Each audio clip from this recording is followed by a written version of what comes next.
Hello, everyone, and welcome to the Dugout.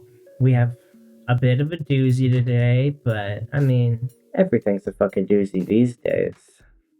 I think today we're going to talk a bit about what solidarity looks like from inside an empire. Recognizing we are not the only empire or global power in the world, but trying to address our complicity, address our understandings, how we move through solidarity, trying to think about how and what our empire has been doing recently, kind of what's been on our mind, how we deal with that, and how we move forward, especially as internationalists and anti-authoritarians. I'm super excited to get into this episode. We're recording this on the 5th. Um, and originally we were going to talk a bit more about Iran, but we wanted to have a bit more of a grounded perspective and bring on guests and not feed into this reactionary cycle of people talking out their ass, even though it's absolutely okay and important, as we talk about, to educate ourselves and to continue to use continue to lean on the analysis of those that are impacted and involved in building those relationships and knowing who and where to trust information and all of that good jazz. I think one thing about the past couple weeks with the recent height of US aggression, ICE moving around more, getting a new Department of Homeland Security person, all the bullshit that goes on in America. And by bullshit, I mean the state functioning as is. Um, has just been a constant reminder that it's so easy to feel powerless, and trying to name that as a feeling in our bodies so that we can get over the patterns of recognizing that and reclaiming our power is a cyclical nature, is a secular project and engagement, and we're not alone in that. But we have so much work to do, and none of it's going to be happening overnight, and none of it is new. We've been in this situation as an empire since the beginning of this fuck ass country. I mean, what do we go straight to the Philippines as soon as we got fucking independence?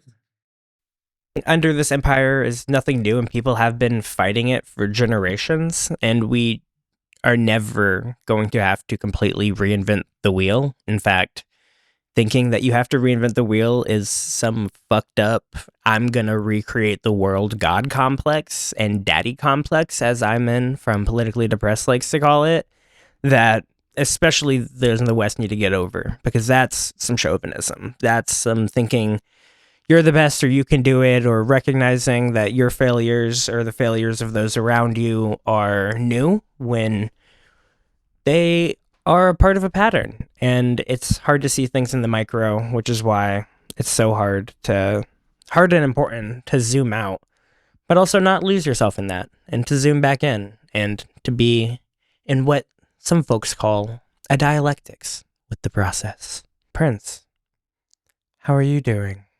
What are your goals with this episode? Um, I think immediately I know I'm not an expert. I don't know as much as other people. What I've been trying to do over the last number of days is just do the work to educate myself and gain more information. And I hope this podcast can offer nuggets of information, facts, clarity. Because I guess what I've been processing in this moment is, I don't know, a subtle awareness of my privilege and safety here as people in other places experience airstrikes, displacement, are being targeted because of Western propaganda. So aware of like the safety I feel and what some of my responsibility is as a person, as a radical, as someone in the media space. And so I'm glad we decided to kind of think about this through the lens of solidarity, because I do think beyond people trying to feel or be right, it is important to just talk about what does solidarity look like. And I'm also interested in this conversation in terms of the fact that there's been various anti-war movements and efforts over the last number of years, especially around the ongoing genocide against Palestinians, and the continued displacement of folks in Gaza and beyond. And I think there's a lot to be explored, talked about, deepened in terms of what does being anti-war and an anti-imperialism look like for us?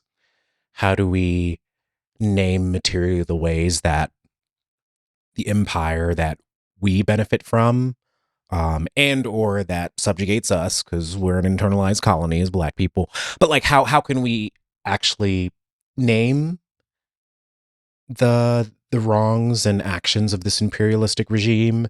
How can we be clear about the opportunities for resistance and what feels legible, tangible in terms of what we can do, and what are the ways that we can really push ourselves?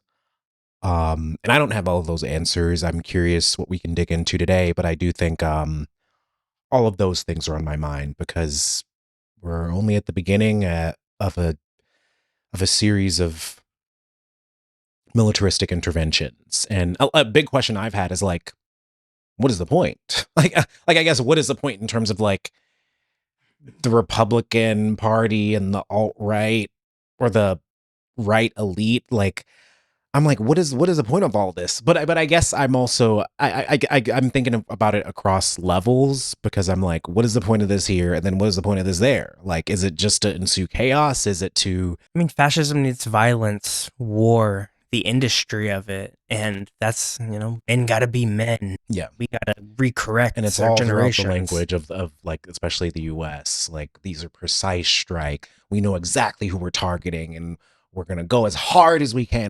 This is weird. Like, these are 70, 80-year-old politicians who aren't theoretically going to live to see the mass amounts of damage that all of this is doing, will do. And so, to your point, I feel like the exorbitant amounts of violence, it fits into their worldview. Because what do they do in private?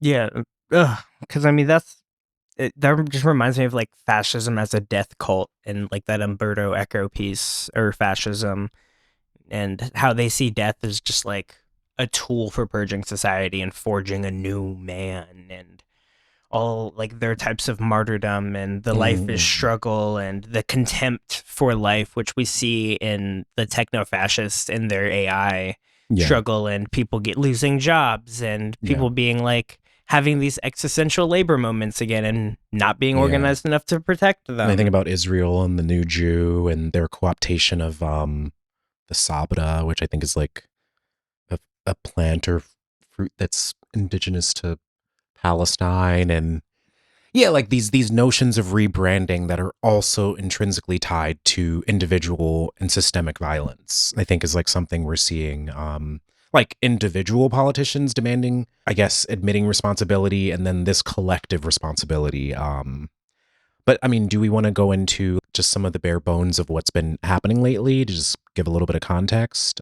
I mean, the U.S. has been fucking active, especially since Trump's got involved, but either and every party loves this imperial aggression.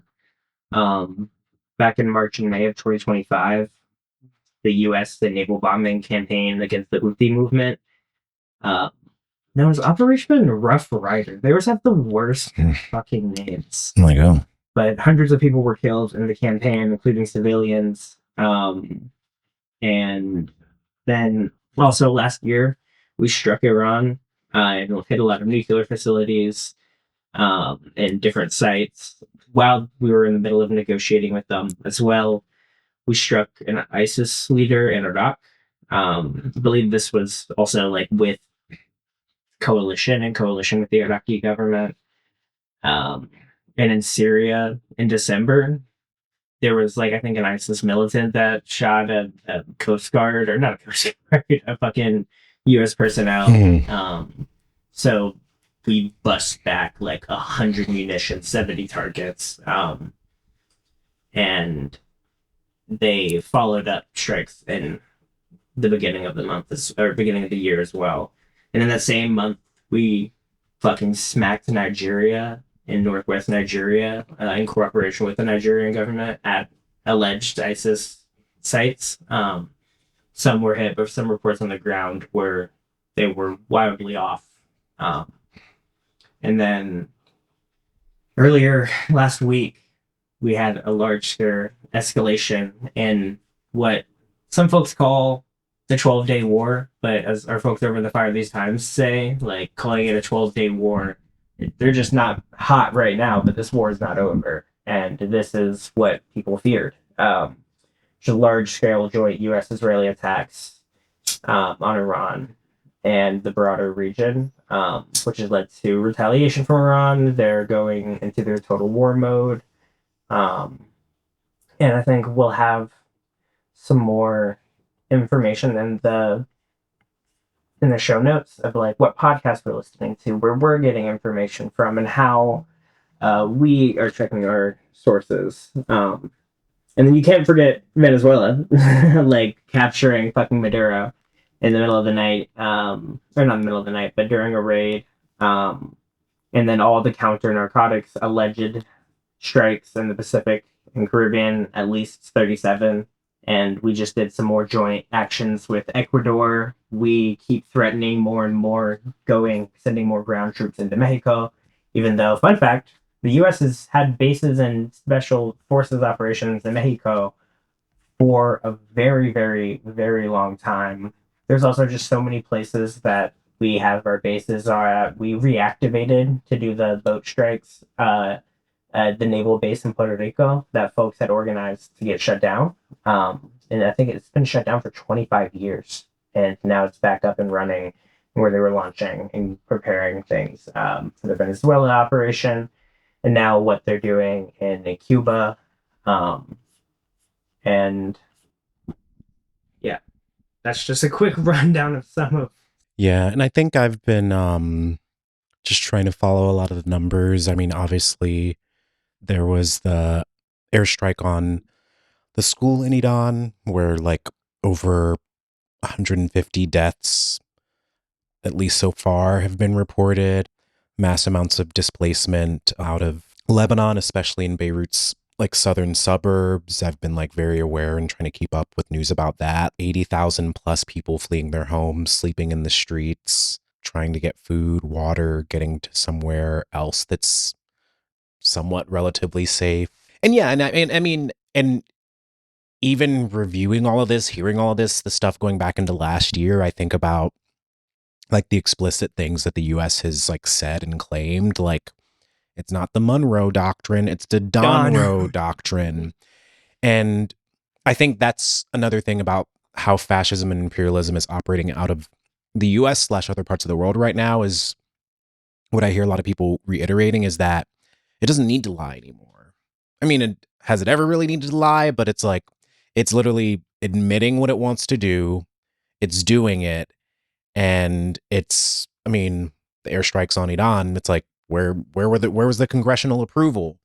And so I think there is a lot of room for people in the US to have a lot of grounds to resist or dissent or to name the lies or the ways that democratic processes are being like jumped over. And I think there's a lot of ways that now we can learn from history to see how people reacted in the past and what previous anti-war movements have been like. But I guess in your mind, like I think like the episode One War Many Fronts, what does resistance across all of these levels look like? Does it look like being in deeper solidarity with people from other cultures, nations, and like really having conversations and seeing where resources can be allocated? Is it something beyond that? Like, where is your mind or brain been going in terms of, because I'm like, you just listed like however many places we've done militaristic interventions on. I mean, and this is just like naming things over the last few months. And this is just our military imperialism. Imperialism is influencing another territory through either military conquest or economic dominance or political control, in which that's the name of the game for how the US operates as a superpower and how the superpowers have been acting for so fucking long. What was your exact question? As someone that I consider very much an internationalist in many ways, who cares about what's happening in many different areas, who's trying to talk to people from different backgrounds and communities, what does engaging with all of these different forms of imperialistic intervention look like? Pick where you're the most passionate, pick where you know people, where you can kind of like tap in, or like where does your brain go in terms of where do you even start? How do you choose where to put your attention as opposed to somewhere else? Like, how do you navigate that? Yeah, I think it's the follow your strengths and follow who you know. If you don't know people, then use your strengths to get in the rooms or make rooms where you can create community and relationships with people. And I think from that, any sort of sustained political action should be derived from. And if we realize we don't have those connections, I think that's something to ground our place in a movement in, and like where we sit and stand and are able to have like solid foundations to act from. Because even before in the introduction saying like we need to have and be leaning on the experiences analysis of people who are directly affected and impacted. And I feel like that has left a lot of people who just blindly do that, erasing their own agency. I see it in the Black liberation movement where it's like getting these white people to use their white privilege for all these different things. And sometimes it's like, okay, but are we in conversation with people? Like, what are we building ourselves in community with people? Or do we just have lapdogs? Because I'm looking at how Iran is treating some of these American Western leftists, and I'm like, you're a lapdog for the Iranian regime. Yeah.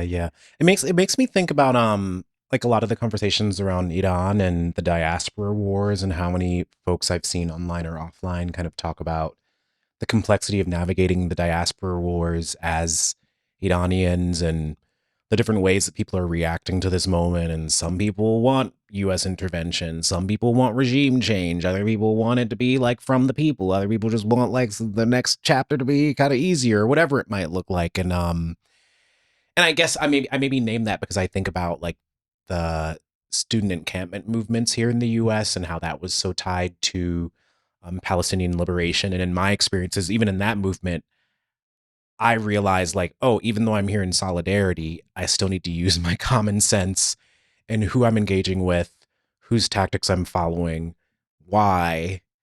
And I guess I just think of what my mom says, like you got to pick sense from nonsense. And how do you do that in a moment where if you engage with or benefit from some of the privileges of the West, I feel like there's a certain guilt kind of complex that leads people to be overzealous and trying to act, and then to your point, inevitably like erasing like a deeper or more complex kind of understanding or conversation, which to me is, I mean, I guess it's like on the dangers of campism and what, I mean, I don't know, but it makes me think of like, it does become the more attractive choice in these moments to kind of try to pick a path that, I don't know, feels good, as opposed to is like the longer, more arduous process of like engaging, learning, and being a bit confused, but knowing that people who are in harm's way more than you or I in a lot of ways, like they're working through their own confusion and their own diasporic like understandings. So how can I imagine like jumping in and just being able to know the exact right place to like throw down and where the right exact thing to do, or who's the right person to follow in quotation marks. I also think it helps being a part, and I think what helped And what I loved about I'll just say I loved about the Palestinian solidarity movement was the mass education camps daily that were going on for months, sustained. And I feel like that is why like the movement has gotten so much solidarity, which is something that folks even 5-10 years ago in the movement and Palestinians were like, I never thought I'd see people sympathize with Palestinians more than Israelis in this moment. Oh yeah, picking sense from nonsense. Oh yeah, and like how I think one thing that helps me is like leaning on my experience, like being around immigrant communities growing up and having these types of friends and people talking about what it's like in their home and like trying to relate to my family and trying to relate to the different families I'm around and then being like, what is my connection there? Like I feel like that helped me in general as an American to be able to form and like ground an analysis from to be like, oh, like I know how complicated the relationship of where you're from can be. And especially when there's a complicated relationship with the government of where like my family's from and our current government of where my family lives right now. And child of immigrants can speak wildly about all the different types of conversations you can have with your parents and how crazy it can be. And I'm like, okay, it makes sense. But also just knowing and understanding and still loving that person.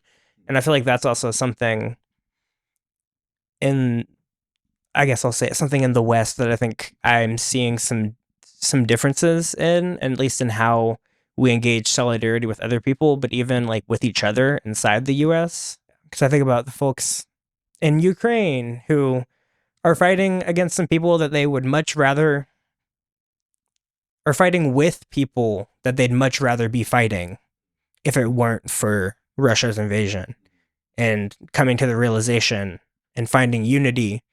Unity's not always perfect or good or moral or not moral, but like finding unity around like, oh, we can't even fight if Russia takes us over. So if we want to get to our issues, we have to deal with we this want to square up on issue. each other. We got to finish off these hoes over here. Mm-hmm. And that's saying to the dangers of campism, the way that folks talk, like campus people talk about things, it's like you're already resolute in what you know and are not willing to learn anything. And for people that don't know that might be listening, how would you define campism?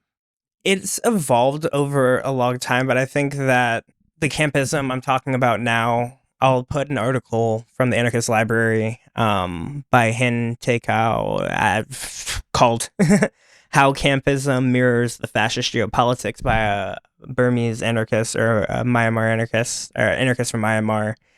And they talk about like it's the anti-imperialism of idiots, like Leila Al-Shami talks about and writes about, but it kind of like sees the world and this stance of imperialism, regardless of the actor or viewpoint, simply just like chooses sides. Like if you oppose the West, that means like the vanguards of the proletarian or Russia or China or and therefore like Iran, or even trying to think of like some people say like this is imperialism is whoever we're doing imperialism to, we should be on their side and like wholeheartedly, which is not wrong. All people oppress. It's like not the worst notion, but then it's the solidarity with states, not people, that I think is a big issue of campus thought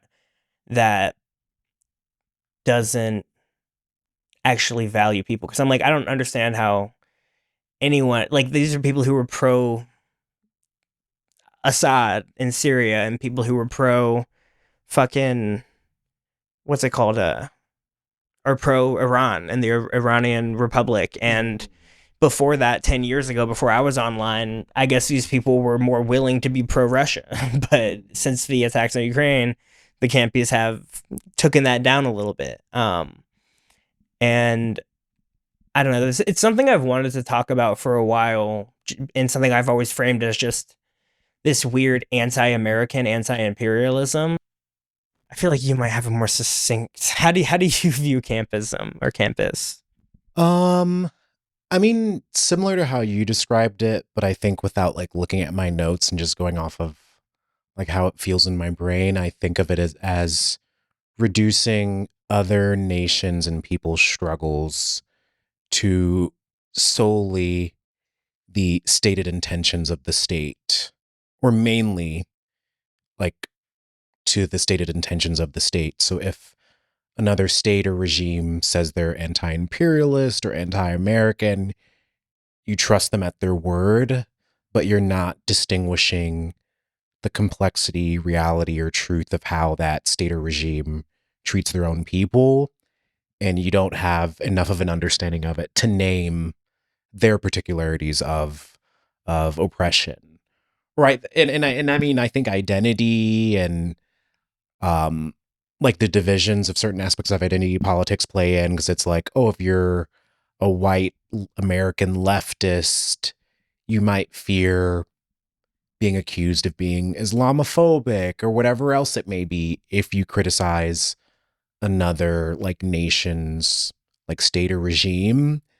But I think the thing that takes it beyond that is like, do you actually have an understanding of what people in this place go through and have to survive under the hands of their own state or authoritarian regime or whatever it may be? And I think some of that to me is like about care versus wanting to be right.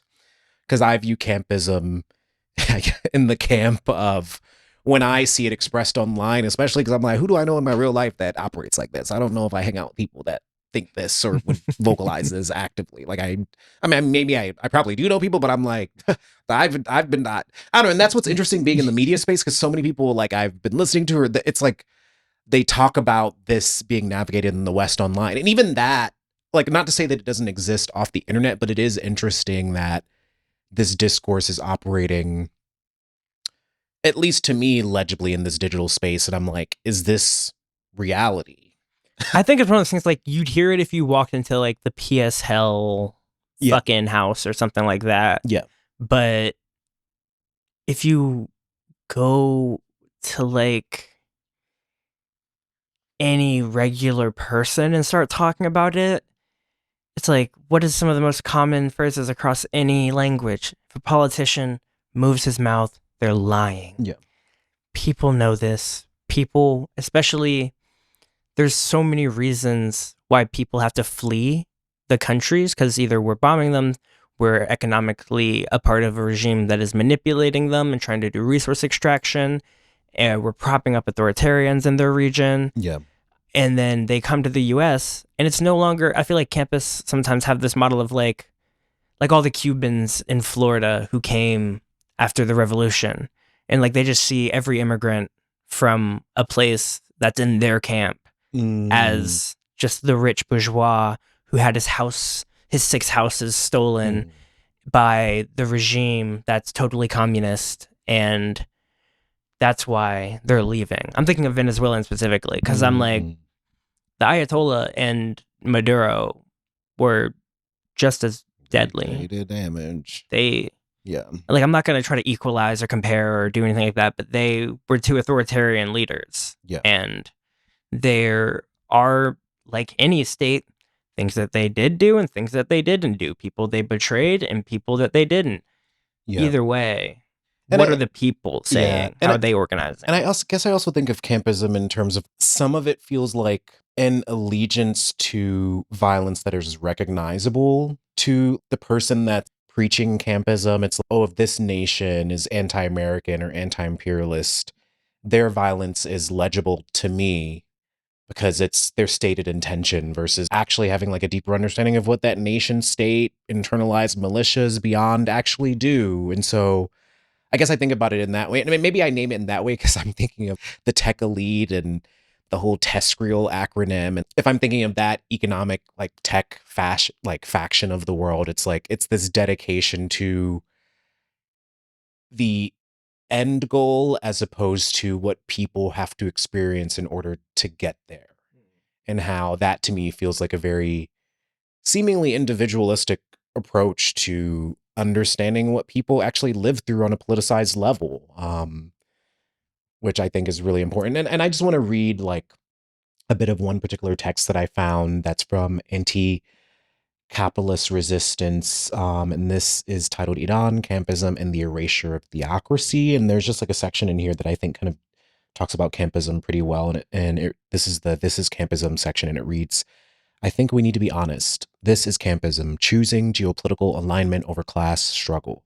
The Islamic Republic opposes the West, therefore it must be defended or at minimum not undermined. Therefore opposition, even from Iranian workers facing exploitation and theocratic repression, becomes suspect.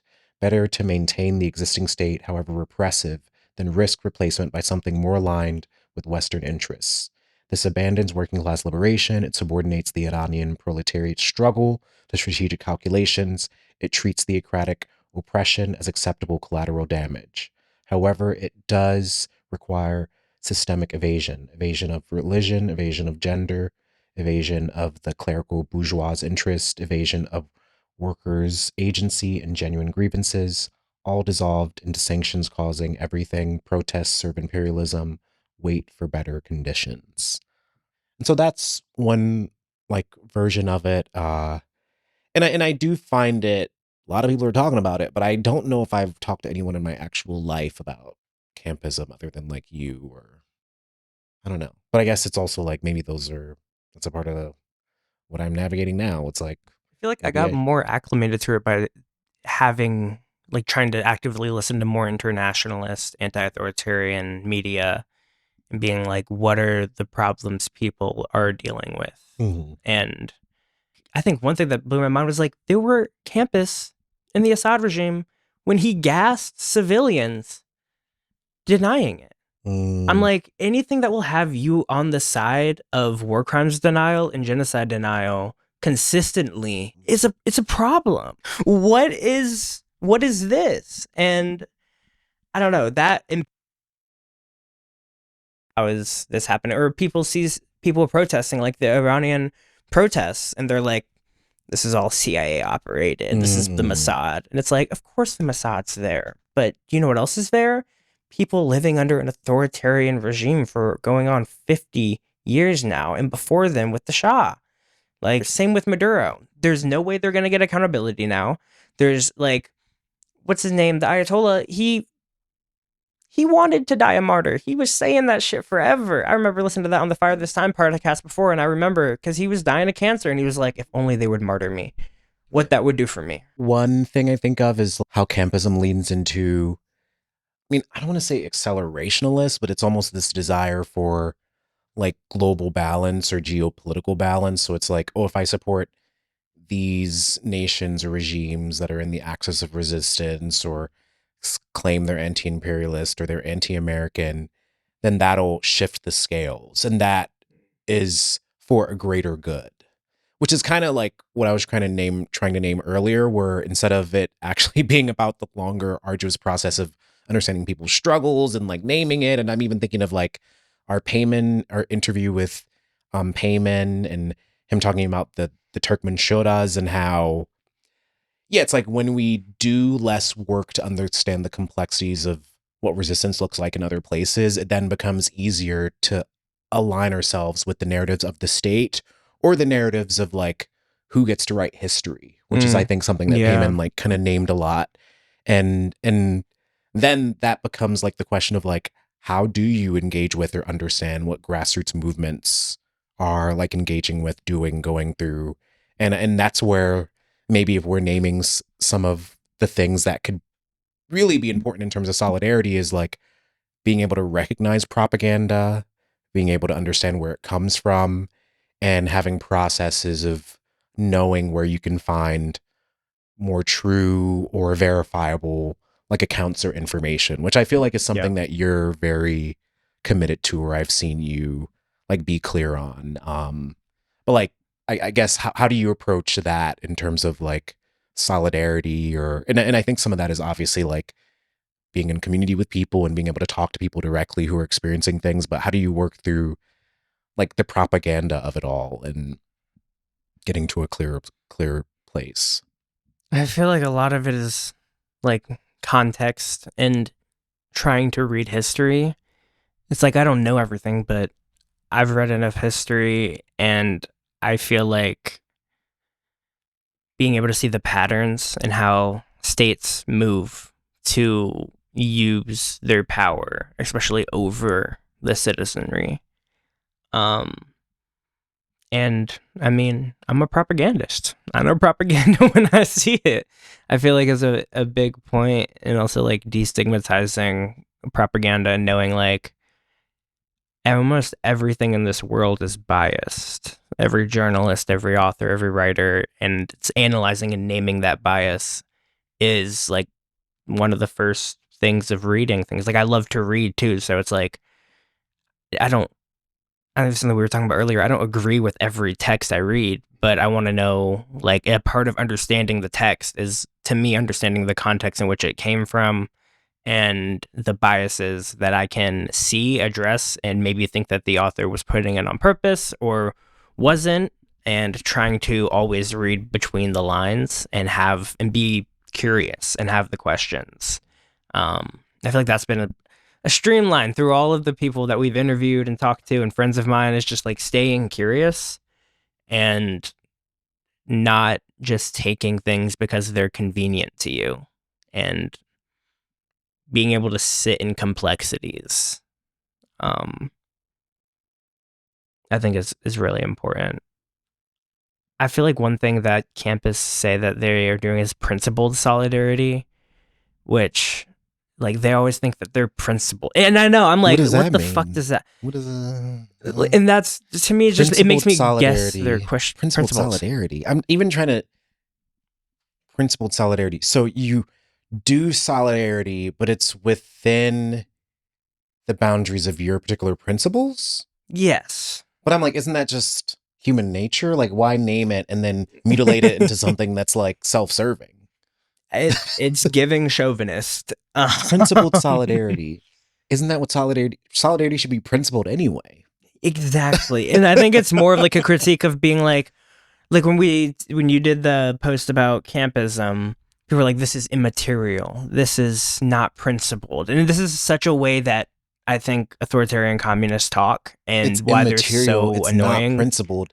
Taking the time to actually talk to people from other places and understand that there's probably parts of every diaspora you think are dumb as fuck and probably aligned with violence against them and other people or people not like them. So I'm like, is being principled from their standpoint, ignoring that?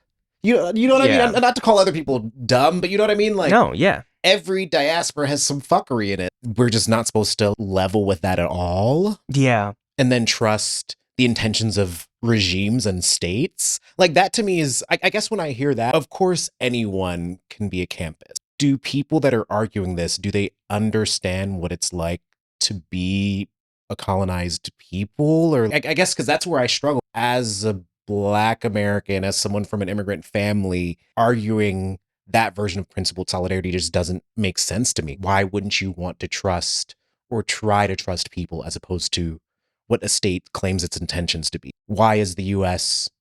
and Israel aligning right now and doing what it's doing in Iran and other places? They're not being honest. Expect the Iranian state to be honest while they're mowing down their own people and shooting down planes and fucking murdering fucking people for wearing their hijabs wrong or whatever the hell it is. Or I don't know. So it's, I guess, yeah. I mean, honestly, that kind of pisses me off because it's just confusing. Okay, so principled solidarity means you don't argue towards nuance?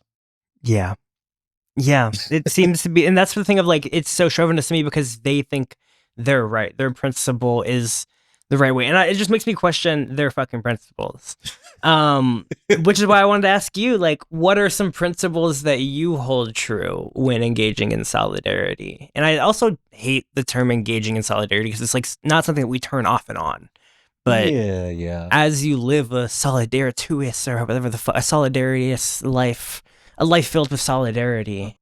I mean, I don't want to say taking your time, but not rushing into a particular course of action because virtue signaling or aesthetic behavior tells you that's the exact way that you need to be in solidarity. I think there's a lot of complexities to how we show up. And I think taking the time to be grounded in your own understanding and allowing that understanding to be influenced by different aspects of a community or struggle. Um, I also think in solidarity, there's the confusing aspect of like, oh, if I'm of privilege, then I'm supposed to be giving something up, and it's supposed to be inherently uncomfortable. And I think there are various elements of solidarity that are uncomfortable, but I think to respect and honor other people's struggles, we should show up and be honest about the questions we have, be curious, and also take the time to form our own assessments of what we're seeing in the world. And I don't mean that as in like trust your perspective when analyzing other people's struggles, but I mean like showing up and being human enough to not take everything at face value right away. The reason I'm naming some of these things is because I think as a Black person that's been engaged in various other movements and spaces, I've definitely been in settings where you're in solidarity and you realize that the people you're taking leadership from are state aligned for one reason or another. And I think people deserve to use their discretion and be like, fuck that, based on what the situation is. And there's also situations where people are ready to do a super militant tactic or be really antagonistic.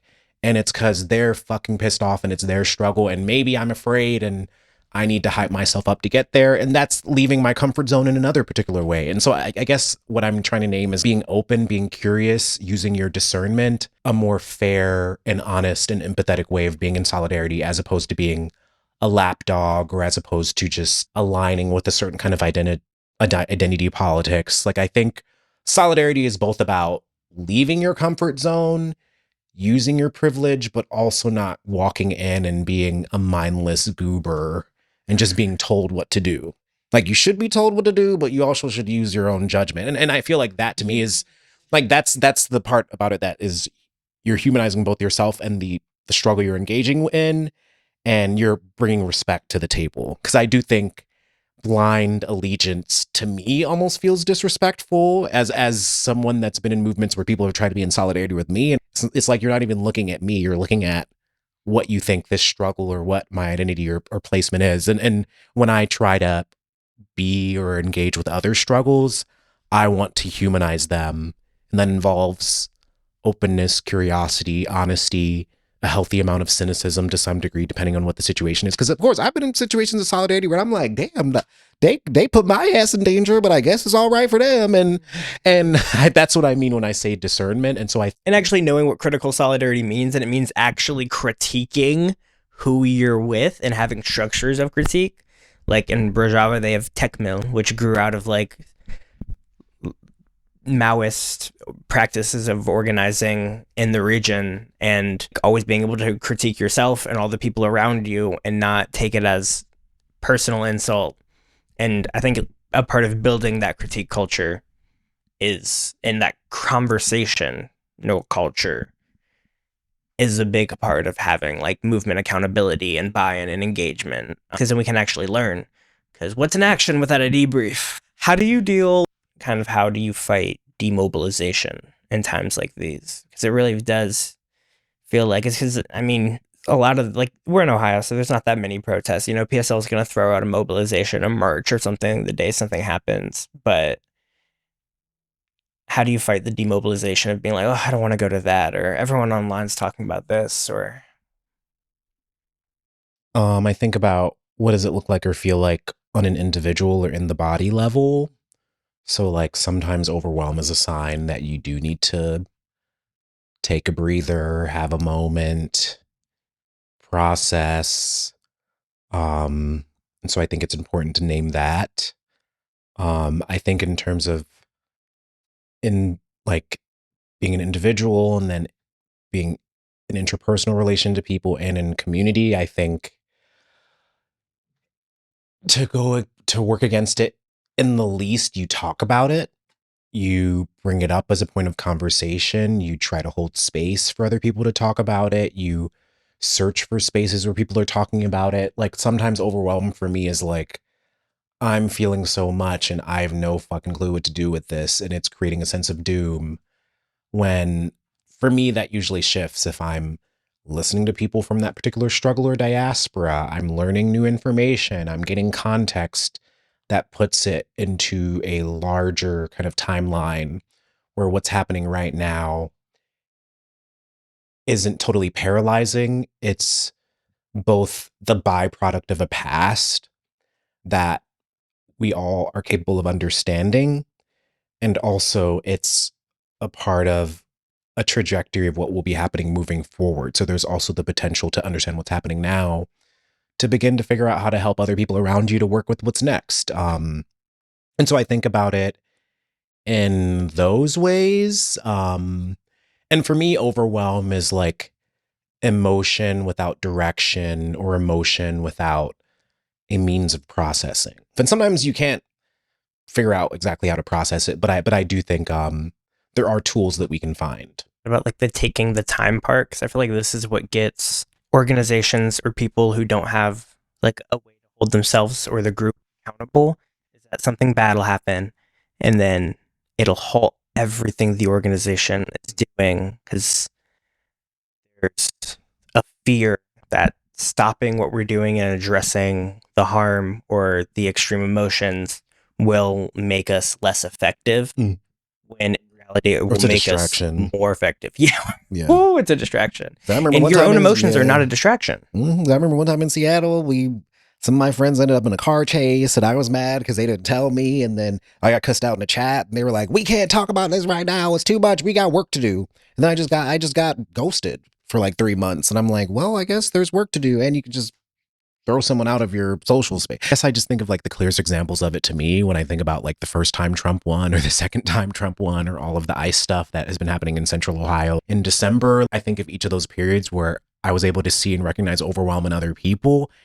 And I mean, on it, maybe another point of conversation is I do think sometimes overwhelm comes forward because we haven't been doing the preparation to meet what is happening in the moment. And some things you can't prepare for. And other times I'm like, with some of the situations I just named, especially with Trump, when I recognized overwhelm in people in my life, I usually just kind of tried to be empathetic to them. But I would secretly think you're overwhelmed because this isn't a part of your reality in a way that it has to be now, or in the way that it now is and might dissolve in like a week. And I do think there is that question of attention, privilege, responsibility, and how sometimes overwhelm is a moment to check in and figure out where you haven't tapped in or tried to understand things before that you could now. And in the least, I think that is something important also to name and see as like an opportunity to move out of something. Because overwhelm is kind of like, I don't know, sometimes I read it as like, oh, I feel like shit, I didn't even care about this and now suddenly I care. And then there's all these other feelings mixed in there when I view it as like, this is a sign that your spirit is trying to work towards another version of yourself that is more capable in understanding this and engaging. And that's like another version of how I see it too. Yeah, no, you've helped me through a lot of overwhelm because fuck is the world hell. But when hasn't it? But it does get worse. And, and we go through cycles. I think that's the like macro level of it too, which I think is something that like Campist gets stuck at the macro level of things and the geopolitics and the big names and forget to zoom back in to themselves and to the people that they're talking about. Yeah. And yeah, because I think about all the people that treated the Black movement that way that you were describing, they're campists. Mm-hmm. A lot of the ones that I know and can name of. And I'm like, okay, yeah, this actually makes sense now. Like I see like this is what your principles were and your principled solidarity. And this is all I was to you, was a moment of principled solidarity. And it's like all the white people in 2020 taking the knee And wait, no, or remember, did you see the video of like all the white people kneeling and being like, "We renounce white supremacy"? And I'm like, you can't do that in a single moment. I'm like, okay, then what are you? Where's your family lineage? What's your relationship to the land? How are you renouncing? No, you don't need to answer that if you're in principled solidarity. What are we movements towards land back? I guess I just want to ask go over like how we can move forward as internationalists. I think one of the ways that like we cannot be demobilized too is to still go to these local protests and be yourself. I mean, it's bring zines, bring a table, bring your own megaphone, bring friends, talk to people, like actually hear people's opinions, because the people who go to protests aren't just there because of who is running the protests. That is some megalomaniac thing that protest leaders think is the truth, when in actuality, they're there in a reaction and to be in community with people as something fucked up just happened and there's a reason to mobilize. And people can use that power, and we can also be interventions to say, no, actually, what if we all actually had a conversation? What if we all had multiple conversations and invited people to more? That's an organizing tip of like even people who run the protests are like always have something after to give people or something more to further engagement. Because it's not, you can do these tactics without being like a recruity, centralizing, organizing body. Like you can find your passions and your fire and move through spaces and find community with those passions. And like that's the root of anarchism to me as well, like direct action and the voluntary association. Yeah. And that's who, when shit's happening around us, people will be in solidarity with you and know and see what you're organizing and what you're a part of or what you're rooting for, in the same way that we, like, I think it's really important to then remember to be in solidarity and be paying attention and being ways to like increase flows of mutual aid and resources to other grassroots groups. Yeah. Yeah. I mean, I guess I'm thinking of like the clearest examples of how I've seen it show up in my past. And I think about when I was in college and that kind of chapter of bombings of the Gaza Strip was happening and how I didn't know anything.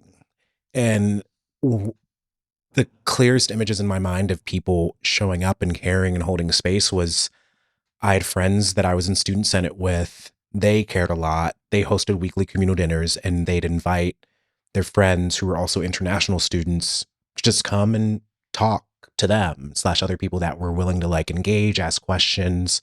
And I remember every week for like a number of weeks, that was like something very consistently that they did that I found really moving, because like my friends that did this were white people. And I'm like, oh my God, okay. Yeah, the white people can do this? Like I was just kind of like, I was like, oh my God. Like I would just show up to eat all their food and drink 40 ounces. And I'd kind of listen to at the table sometime, and I look back and I'm like, I should have been listening more. But I saw that as like something that really reassured me that I was in community with people that actually cared and could put in work in a way that was like visible. And so I think it can look like that. I also think about like mining actionable like areas or spaces to maybe not even like donate or give resources to, but to be in community with, to like work together around fundraising and crowdsourcing. Like I think trying to offer resources in a way that goes beyond just like charity, I think is like another way, like offering aid, support, help, but also building that relationship, which I think is something that you've been really good at and you've practiced, and I've seen it be very material in what you offer. And so I think like grounding whatever help is offered in that ethic of like being genuinely interested in like building a relationship, and having it be beyond like those specific moments of crisis, is something else that's really important. Yeah. I also I feel like the part is like remembering to like educate ourselves. Like we're never done learning, and not, and to like be able to do that in community too, because those communal dinners sound so beautiful. And I feel like it's an important part of like meeting people where they're at and meeting each other where we all are. I kind of don't like the phrase meeting people where they're at. 'Cause to me, it seems like a going down to talk to someone kind of approach when really some people might have to meet us where we are. Exactly. Like, And I think that's the grace that we should be giving people. And some of the like attacks of the Dugout is they're like so graceless. And I'm like, you don't want to be in community. We're your enemy now. And it's like, are we not, like, this is the state of the revolutionary left in the U.S. Like, that's like most sad. of those attacks, I'm confused because I'm like, I thought I was a decent person. They're like, fuck you, fuck everything, fuck the horse you rode in on. I'm like, I don't have a horse. Yeah, you say I don't even have a car. I'm like, oh my God. But I think, it's important to like be graceful with people. And that's how we build power. That's how we build actual power from below with a genuine foundation to actually break this fucking empire. Because people think that, okay, we support Iran enough. They're going to like bring this as natural conclusion, support Iran, which is kind of supported by Russia in some ways. And like they have a very big relationship. And then eventually Russia's going to invade the U.S. or be a part of the downfall of the U.S. Like you want Russian imperialism in the States. To me, that's what I see in these connections. And I'm like, that's not my conclusion. Why I'm like, this is how like that Pan-Africanist group got caught up taking Russian money. And like shit like this. And I'm always thinking, I'm like, who's going to be the first one to take the dollar from them? People already are. And it's everyone has complicated relationships, especially freedom struggles in the States and in Iran and the Kurdish movement. And folks, I think, need to understand like what was happening before outside powers get to a space. I think about that with the Pan-Africanist group that got caught up on charges with allegedly taking money from Russia, and about the Kurdish movements and the U.S. military involvement and how complicated a relationship that actually is. Like they're not there to protect them, and it's always just using and abusing local groups to get the power interests of what they want. Like the U.S. doesn't ever do something, but people have to take very calculated risks, especially against authoritarian regimes around them. And some of those calculations, the math ain't adding up, or the math never adds up.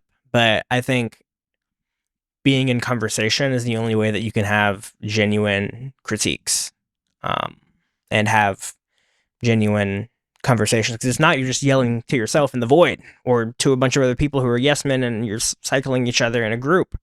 It's like, the fuck's the point of that? I guess I wanted to end this on something that I wanted to talk about, of just like something that I feel like I've always seen you move through as well as an internationalist and a solidarity based person.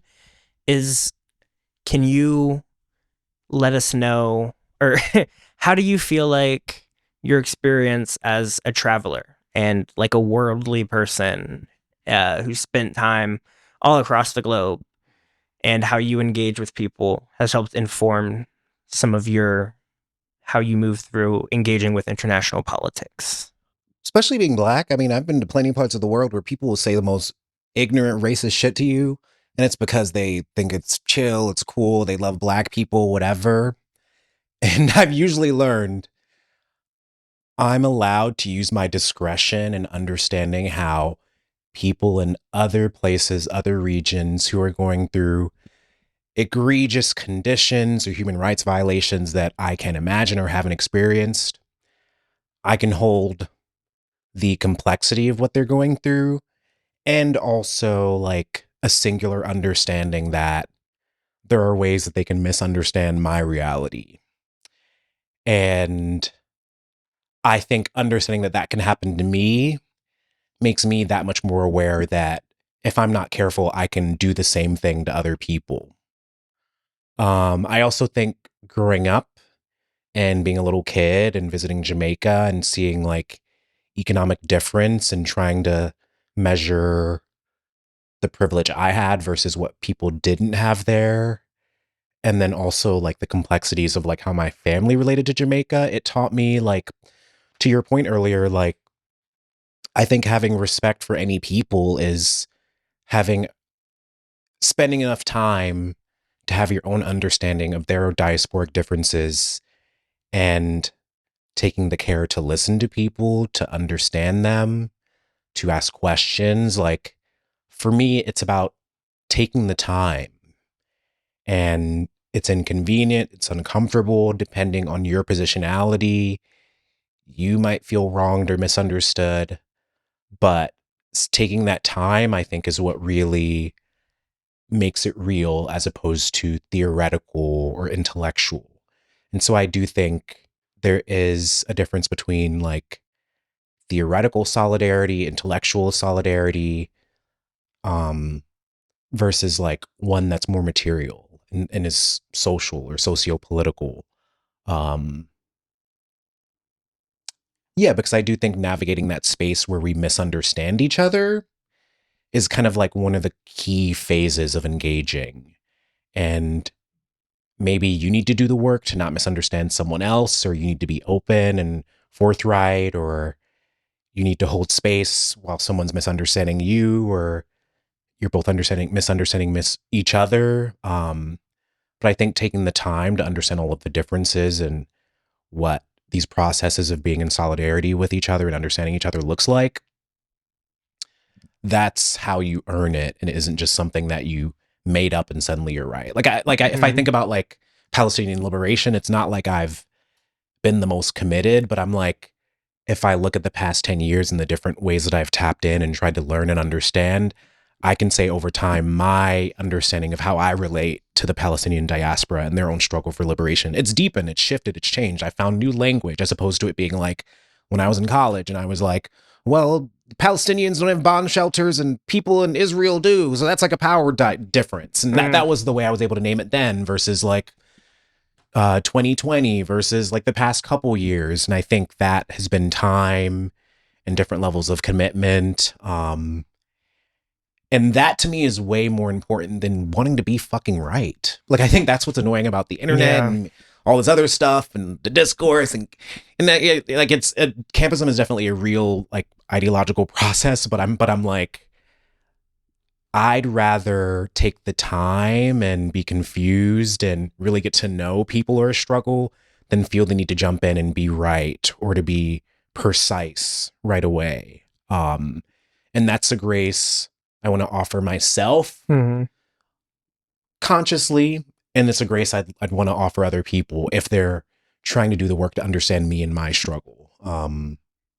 That's how because I'm just thinking specifically like being in the Philippines, people be like, "What's up, my nigga?" Like, "Oh my god!" Like, and I'm like, "Oh my goodness, you're of the urban poor, and you probably make like $10 a month. What am I going to do? Cuss you out for being racist?" No, I need to like figure out how to have this conversation and to... they were out there bumping Dr. Dre and they're like, ain't nothing wrong with it. He says it. Or the guy in Morocco that called me an NWA because I kept being prejudiced against white people in our conversations. And I was just like... NWA? Yeah. No whites allowed? Niggas with attitude. Because he had the tattoo on his chest. He was like, "You're an NWA." I'm like, oh my goodness. Like, you're not even Black American. Like, why do you have that tattoo? Oh, the culture shifts. The culture travels. The culture travels. Oh, Lord. Yeah. All right. Well, we'll catch y'all on the next episode. I think we got some more interviews coming up. More interviews. What's down the line? Well, we have an interview with Elia from The Fire of These Times. We have an interview with Zolo Azania, Black Liberation Army vet. We have interview with our friend who has been a long time in the Catholic worker movement and homesteading and parental activism and environmental activism. And there's potentially a Black Media Roundtable down the line. Yes. We also potentially have a Black Panther roundtable conversation. Yes. And plenty of other things. We've been doing a lot of interviews. I definitely can't wait for me and Jordan to dig in together like we did today and maybe get a little cross-faded. Because I feel like we've been a little too professional as of lately. Trying to bring it back to Set It Off. Me and my Bob. Would you say that's the pig with the silk press? Pig with the race trading pig with the silk press. Yeah. But I mean, maybe we need to, I mean, maybe we got some media reviews down the line. Because I do want to watch something that doesn't seem anarchist, but it's also kind of dumb. Like, I think we need to find something like that. Yeah. We recorded those Shrek episodes, but we don't know if y'all are getting those. The audio was Yeah. And I think I put it together and it was like a 20-minute episode. And I was like, this isn't, we watched 4 movies. How is this 20 minutes? I think we just, for the first like couple movies, we're just like, oh, this, that. And then I think there were like notes that we took, but they're scattered to the winds. Yeah. So stay tuned, y'all. And as always, check out the show notes for more information. Find us on Patreon. We're working towards like making more Patreon exclusive content. And yeah, don't be a doo-doo head. Hey, dangerous.